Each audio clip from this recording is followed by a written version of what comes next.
siang, selamat malam Sobat Imbas bercerita. Kembali lagi sama saya. Setelah lama saya nggak ngisi podcast ini, kembali lagi sama saya Diva Amalia. Hari ini kita kedatangan Ibu Cetar. Bukan cantik ya Bu, kalau cantik terlalu biasa ya Bu ya.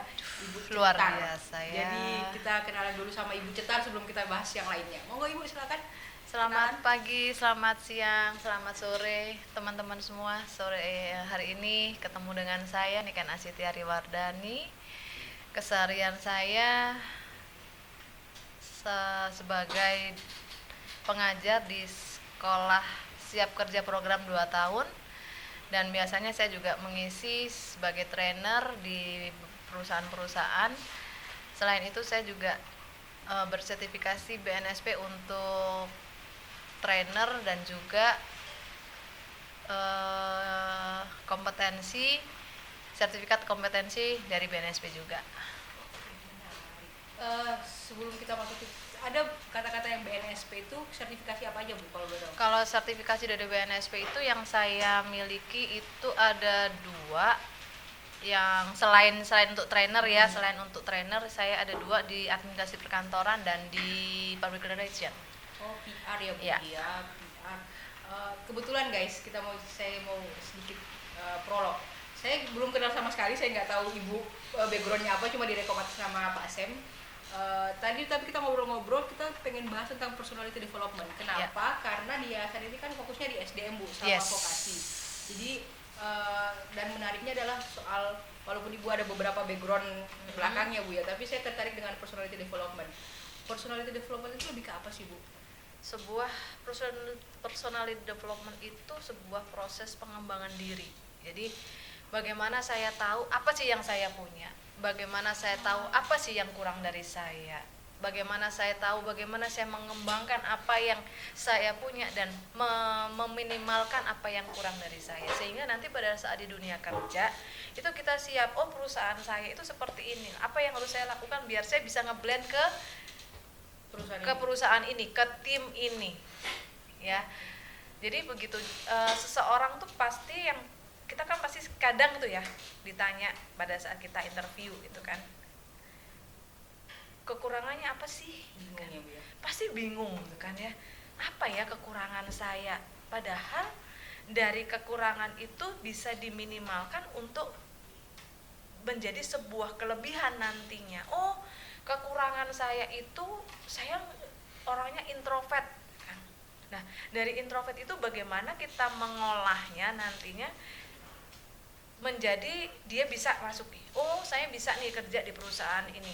Jangan dipaksakan seorang yang introvert itu jalan atau bekerja di bagian marketing, gitu kan, seandainya begitu. Atau di bagian PR, ya jelas sampai kapanpun dia akan merasa tersiksa pastinya. Ya.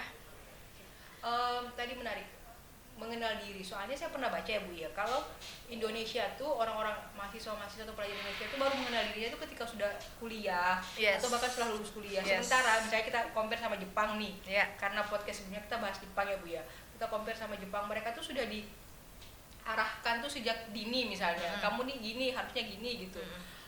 Ibu ngelihat fenomena ini kayak gimana? Fenomena kah atau harus ada perubahan atau gimana? Sebenarnya yang harus dirubah itu ya minimal dia tuh mengenali dirinya sendiri, dia mau jalan kemana.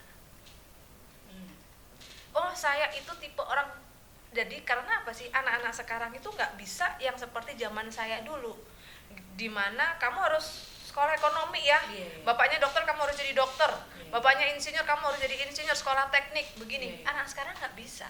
Jadi sebenarnya yang bisa tahu dirinya berpotensi apa itu sebenarnya anaknya sendiri, dia minatnya kemana. Nah, dari situ nanti tinggal nerusin nih.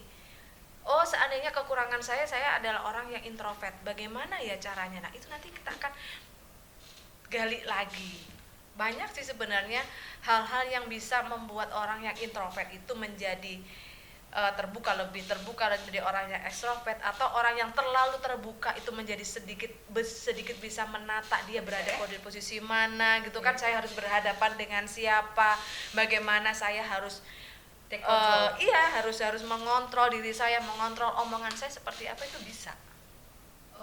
Itu ngomong anak ya, berarti harus dimulai sejak usia dini kah? Atau kalau kita ngomong Jepang misalnya kan mungkin atau negara maju lainnya sudah mulai usia dini. Kalau di Indonesia kira-kira start point-nya enak nih kapan Bu kalau udah ngomong?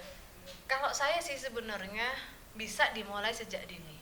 Oh, anak saya ini ternyata minatnya seandainya ya, oh minatnya di sebelah sini. Jangan dipaksakan anak yang nggak mau taekwondo diajar taekwondo untuk apa? Ya kan anak saya laki-laki, ya kan tidak semuanya orang tuh anak itu atau orang yang nantinya seorang laki-laki itu minat dengan taekwondo. Biar kelihatan dia tuh gagah bla bla bla, nggak bisa. Atau anak perempuan cewek gitu kan. Oh, anak saya harus belajar masak lah, belajar nari tradisional yang begini nggak bisa dong. Jadi orang tuanya sendiri juga harus sadar di mana nanti akan membawa nih. Oh, anak saya itu ternyata minatnya di sini. Ya kita nggak akan pernah bisa paksakan karena memang dunianya sudah berbeda. Itu kalau di apa namanya personal development kita belajar apa aja sih Bu? Lebih ke apa yang digali itu apa? Selain maksudnya kalau ibarat mata kuliahnya apa aja Bu? Mata kuliahnya apa aja ya kalau personal development ya. Kalau mata kuliahnya apa aja sih sebenarnya nggak ada. Cuman yang dipelajari apa? Kan yang dipelajari itu bagaimana diri saya. Itu tadi yang saya sampaikan di awal, apa kelebihan saya, apa kekurangan saya. Kalau seandainya saya kurang seperti ini, saya harus bagaimana membangun brand image diri. Ya kan? Seandainya nih saya berhadapan dengan direktur itu. Nah, kalau dari dirinya itu tidak dibekali dengan personal development, kalau dirinya sendiri nggak ngerti, dia pasti akan yang acak-acakan nanti nih. Saya ngomong sama direktur ini saya harus bagaimana? Saya ngomong dengan orang seperti ini saya harus bagaimana? Nggak tertata nantinya. Tapi kayak gitu bukannya akhirnya membeda-bedakan Bu? Membeda-bedakan antara si miskin dan si kaya atau membeda-bedakan antara tukang beca sama direktur, apakah tidak ke situ arahnya Bu? Kalau kita membedakan ya, sepertinya itu tidak. Karena apa? Kita lihat nih, banyak ya mohon maaf ya, anaknya orang kaya, orang berduit itu malah nggak jadi apa-apa. Ya kan? Anaknya tukang beca yang bisa jadi dokter, yang bisa sekolah ke luar negeri. Sebenarnya tidak ada yang membedakan. Karena apa? Personality development itu sebenarnya apa yang ada dalam dirinya. Ya, mengembangkan sesuatu yang ada pada dirinya. Itu aja sih. Tapi tetap dengan kondisi rel ya, ada relnya. Oh ini.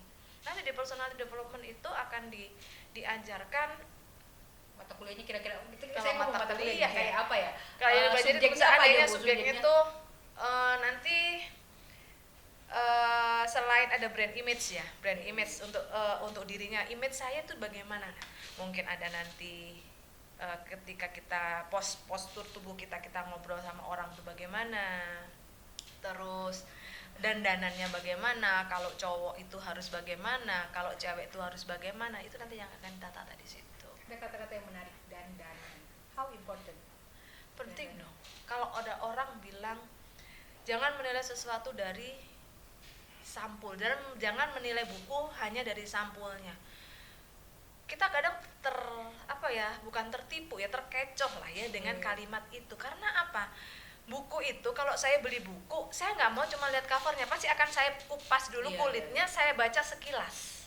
Saya nggak puas kalau hanya membaca di bagian belakang yang isinya sinopsis, nggak keren kayaknya, ya kan? Saya harus baca dulu nih, oh ini buku isinya ini sesuai nggak dengan apa yang saya butuhkan, gitu kan? Ya, sama. Ketika kita hanya memandang dari sampulnya, dengan seseorang kita memandang hanya dari sampulnya, yang kelihatan, oh nih nggak bagus nih, karena tampilannya nggak bagus. Secara dia punya sesuatu di dalam dirinya dia, itu yang kita butuhkan. Ya, atau wah ini orang keren, kadang biasanya begitu ya pada saat wawancara nih, terutama nih wawancara nih orang nih keren. Sekarang dibalik, kalau dulu kalau ada tes untuk masuk pekerjaan itu biasanya psikotes dulu nih, psikotes pengetahuan umum dulu bla bla bla. Sekarang dibalik, wawancara dulu. Why? Karena kita lihat dulu nih, kita gali dulu nih orangnya sesuai nggak sama kebutuhan kita. Ya, kebutuhan kita. Karena apa? Kalau kita ngomong dari segi biaya ya, biasanya kalau wawancara itu kan dari internal. Nah, kan kita nggak butuh biaya gede.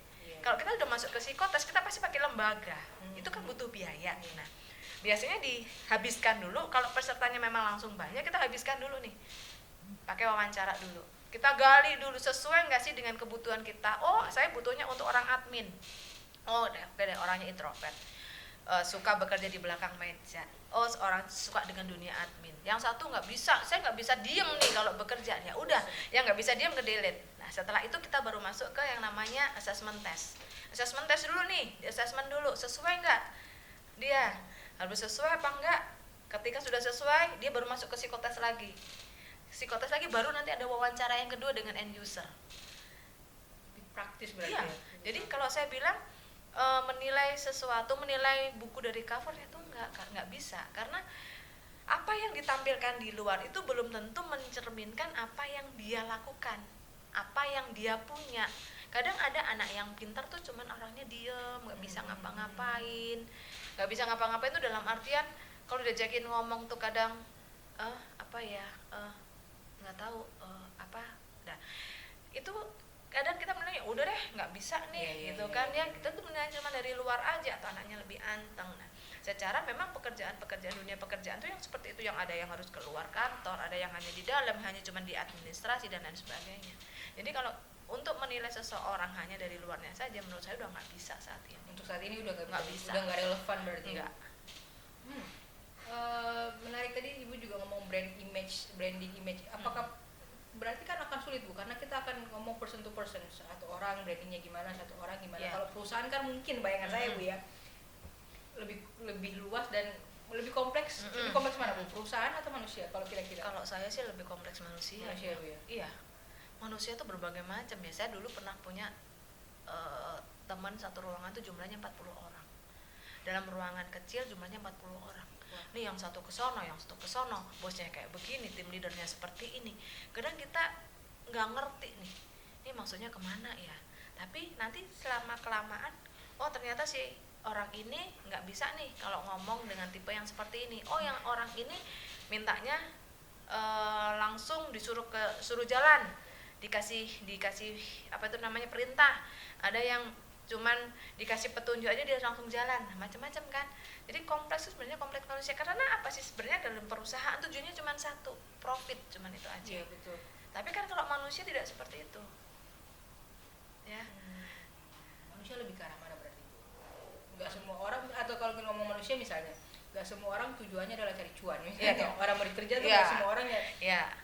Nggak semua pekerjaan endingnya ada ya, memang ada sih ya, memang kita semua orang butuh duit. Tapi ada pekerjaan yang ya udah deh orangnya lah. Saya begini aja juga nggak apa-apa, saya dengan begini aja saya seneng, semua nanti rezeki itu ada yang ngatur. Ya, ini yang menarik Bu. Buat saya agak-agak ambis orangnya Bu ya. Saya tahu A B C D saya ke depan harus gimana. Tapi kadang kenapa saya menghitung? Saya tuh orangnya suka menghitung Bu.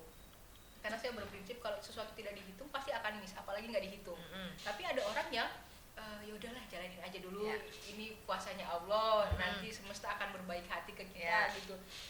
Ada orang yang kayak gitu. Itu apa baik? Saya nggak bisa nilai baik dan buruknya Bu ya. Cuma buat saya ngeliat orang kayak gitu kan, hari ini nggak terus terusan baik nih, nggak ada mimpi nih gitu. Ibu ngeliat kayak gini kayak gimana Bu? Ya kalau kondisinya seperti itu, semua kadang tuh kenapa dia bersikap seperti itu karena ada sesuatu hal yang menyebabkan itu.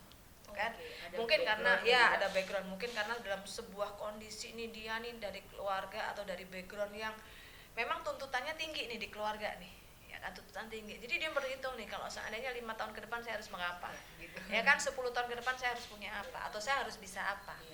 Ada yang dia cuma lempeng aja ya kan, karena memang dalam hidupnya dia selama dia sekolah, mungkin selama dia kuliah, itu memang tidak diajarkan untuk men-challenge dirinya untuk menjadi apa.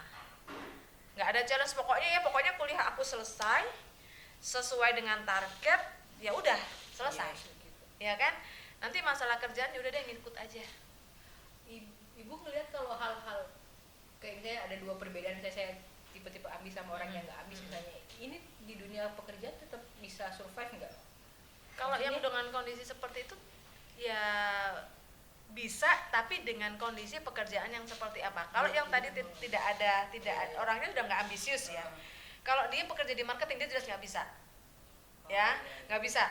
Kalau orangnya atau dia cuma seorang yang nantinya aku cuma pengen ya udah kerjaanku ini hanya untuk mengisi waktu, seandainya begitu ya, kerjaanku hanya mengisi waktu dengan background Oke, keluarganya mungkin ada backup bapak ibunya yang duitnya banyak, ya udah kerjaan aku untuk cuma mengisi waktu. Dia apain, dia tetap nggak bisa. Orang-orang seperti itu berbeda dengan saya harus punya mimpi nih, 5 tahun ke depan saya harus punya mobil misalnya gitu, 10 tahun ke depan saya harus punya rumah. Ini orang ambisi. Ya, biasanya orang ambisi itu saya tidak menyampaikan menghalalkan segala cara, enggak. Kita ngomongin sesuatu yang positif ya. Bekerja giat, bekerja benar, nanti akan mengikuti. Hasil akan mengikuti, gitu kan ya. Nah, di situ kalau orang-orang ambisi ini ngejar. Oh, hari ini, tahun ini targetku adalah sekian, akan aku kejar. Nah, di situ juga didukung dengan perusahaannya. Bagaimana perusahaan itu memberikan sebuah challenge atau memberikan sebuah target di mana target itu bisa mendukung orang-orang yang ambisius. Biasanya orang-orang ambisius itu orang-orang marketing, ya, orang-orang sales. Ya, orang sales, orang marketing. Tapi kalau orang-orang administrasi itu udah nggak bisa diajakin ambisius. Ibu ngelihat nih, dari ibu ngelihat terus ya, karena ibu sudah pengajar iya, praktisi iya, dan saya dulu pernah, saya tuh alumni sebuah bank swasta nasional. Saya nggak ngomong bank swastanya plat merah nggak, tapi backgroundnya merah. Saya sempat 13 tahun di sana. Lama ya Bu ya? Lama sih ya. 13 tahun saya di sana. Ya cukuplah bagi saya melihat bagaimana seseorang, bagaimana orang-orang yang ada dalam sebuah lingkungan itu. Ada yang bekerja dengan ambisi, ada yang bekerja biasa-biasa saja, sukanya apa ya, kalau orang Jawa bilang ngintili bosnya gitu kan, yang ngintili bosnya, tiba-tiba nilainya banyak Apa tapi sama-sama growing up nggak sih Bu menurut Ibu? Ibu pernah di bank, terus pernah jadi pengajar, terus sekarang fokus di bank itu. Apakah mereka dengan latar belakang manusia berbeda-beda yang menjadi kunci mereka growing up apa Bu? Target. Oh, target. Bagaimana perusahaan itu memberikan sebuah target. Perusahaan itu pasti memberikan target ke karyawan dengan kondisi yang tidak masuk akal. Ya pasti.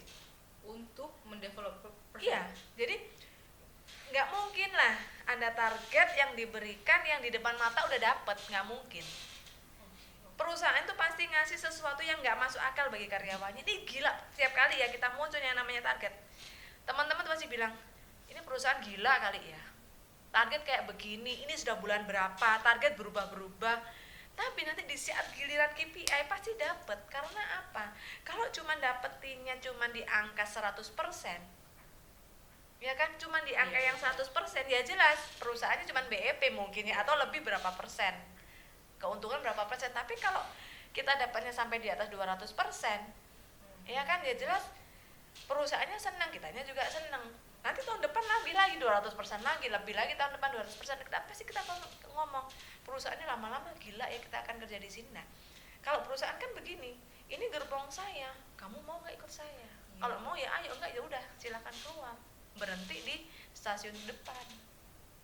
Ya, mungkin kalau sekarang saya melihatnya perusahaan-perusahaan itu lebih fleksibel ya, tapi target tetap ada. Fleksibelnya di mana? Dari segi pakaian. Saya lihat teman-teman saya, oh kalau Senin tuh pakai seragam, kalau Selasa udah mulai pakai PDL gitu kan ya, hari Rabu gitu sudah mulai pakai jeans, pakai kaki, celana warna kaki, pakai kaos putih, pakai hem putih. Nanti hari Kamis sudah beda lagi, hari Jumat pakai batik, hari Kamisnya pakai bebas. Oh berarti perusahaan-perusahaan ini sudah mulai berubah, dalam artian target tetap ada, tapi fleksibelnya tetap jalan. Ini Bu, yayasan kita kan bergerak di bidang vokasi sama pelatihan Bu. Memang baru sih Bu, memang kita belum pernah punya program kita belum besar, tapi memang harapannya kita tuh target kita tuh adalah orang-orang yang tidak bisa mengakses formal, kayak anak kuliah atau mungkin santri yang kurang mampu, ya, apa segala macam. Ibu ngelihat orang-orang yang tidak bisa menyentuh pendidikan formal tuh, saya bingung gini Bu, karena kan saya tuh tidak suka dengan statement orang tidak terpelajar, karena buat saya setiap orang tuh tetap punya ranah belajar beda-beda. Perspektif saya sama tukang becak misalnya, secara strata pendidikan beda, tapi mungkin secara kehidupan dia lebih mumpuni gitu. Ibu bukan mengemas ya, kita sebagai yayasan itu harusnya gimana sih Bu kalau memang kita akan fokus ke arah pelatihan ini atau berbahagia dengan vokasi gitu? kalau saat ini ya program misalnya, program ada ya, kalau program tuh kira-kira. yang jelas kalau dengan vokasi itu kan menyiapkan seseorang Siap itu bekerja. atau anak didik untuk siap bekerja. Tidak hanya siap bekerja menurut saya, tapi bagaimana menyalurkan ini anak untuk bisa bekerja. Tidak hanya siap kerja ya. Oke, nah, Kalau siap kerja, anak universitas pun dia siap kerja. Tapi kalau anak di vokasi karena 70% adalah praktek, 30% adalah teori, bagaimana menyiapkan mereka selain siap kerja, tapi kita juga mungkin membukakan lapangan kerja, mungkin menempatkan dia dalam dunia pekerjaan. aksesnya juga dibuka Iya, ya Bu. iya, aksesnya dibuka. Jadi seandainya kalau ditanya langkah awal yang harus kita lakukan apa, ya kan? Kita kotakkan dulu nih, ini anak minatnya di mana, ya kan? Oke, oh anak ini secara secara hasil psikotesnya itu menempatkan di sini. Kita arahkan dia, kamu kalau di sini nanti seperti ini, tapi kalau kamu di sini seperti ini, pilihanmu di mana? Kita sudah kasih tahu dulu nih. Karena kalau di vokasi itu, apalagi dengan program-program pendek, tidak seperti universitas ya cukup dengan 2 tahun atau 1 tahun, itu yang kita butuhkan apa? Dia ditempatkan. Karena apa? Kalau kita tidak menempatkan dia akan bersaing dengan para sarjana. Itu yang anak-anak kita nggak mampu nantinya. Sekarang skill, secara Iya. Iya. Ya. Dan saat ini yang diinginkan perusahaan adalah siap kerja. Perusahaan-perusahaan besar, ya perusahaan-perusahaan besar itu saat ini untuk mengambil anak lulusan S1 itu malah begini, anak-anak S1 sekarang tuh nggak siap kerja. Mereka oke, diterima bekerja tapi mereka bingung apa yang mereka lakukan. Berbeda dengan anak vokasi. Anak vokasi kita kasih kerjaan dia udah jalan. Ya, kalau anak yang ya, istilahnya anak-anak yang lulusan dengan sarjana itu kadang mikir, aku harus ngapain ya? Karena apa?